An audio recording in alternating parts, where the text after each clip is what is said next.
ఆంధ్రప్రదేశ్ నుంచి 200 మంది బీసీ నాయకులు మేడం గారి ఆధ్వర్యంలో వచ్చి మనకి మద్దతు తెలుపుతున్నారు. నూకానమ్మ యాదవ్ గారు.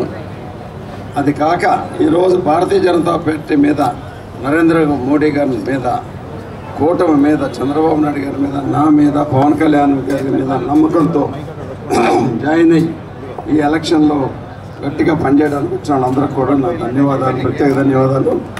మీలో ఒకటిగా మీ అందరి తరఫున మీ సమస్య కానీ వీళ్ళ సమస్య కానీ ఎవరి సమస్య కాదు, వాళ్ళందరూ నా కుటుంబం. అన్న తమ్ముడు అందరూ నా కుటుంబం, నేను మీలో ఒకండి. కాబట్టి అందరం కలిసి పనిచేద్దాం. ఓకే, సంతోషం. వెళ్ళి పని చేసుకుందాం ఇక. ఓకే, విజయం సాధిస్తుంది. చంద్రబాబు నాయుడు గారు ముఖ్యమంత్రిగా, సుజనా చౌదరి గారు ఎమ్మెల్యేగా, మంత్రిగా మనందరం చూడబోతున్నామని తెలియజేస్తూ సెలవు తీసుకుంటున్నాం. ధన్యవాదాలు. స్టేజ్ ఎక్కించే గౌరవం సుజనా చౌదరి గారికి శిరస్సు వంచి నమస్కరించుకుంటున్నాను. సోమనాయుడు అన్న గారికి నా ధన్యవాదాలు తెలుపుకుంటున్నాను. అడ్డూరి శ్రీరామ్ గారికి నా నమస్కారాలు. అలాగే ఈరోజు అన్నగారు మిమ్మల్ని కష్టపడి మేము గెలిపించుకుంటాం. మా నోగాలమ్మ అక్క చెప్పినట్టుగా మీరు మినిస్టర్ అవుతారు. ఈ సందర్భంగా మాది ఒక చిన్న కోరిక,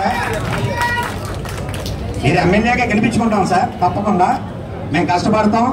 అలాగే మీరు మా ఎమ్మెల్యే అయ్యాక, మినిస్టర్ అయ్యాక మాది ఒక చిన్న కోరిక, ఇక్కడ వచ్చిన వాళ్ళందరూ మొత్తం అమ్మ నుంచోండి, వాళ్ళంతా నా కుటుంబ సభ్యులండి.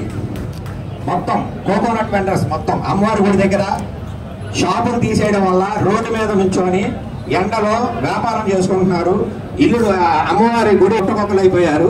మా కమ్యూనిటీ కానీ మొత్తం అందరూ ఎంతో బాధపడుతున్నారు. వాళ్ళకి ఒక మార్గం చూపించండి. వచ్చాక వాళ్ళకి ఒక ఇల్లు, వాళ్ళకి వ్యాపారం చేసుకోవడానికి ఒక ప్లేసు. నా తరఫున మీకు ఇదే నా రిక్వెస్ట్.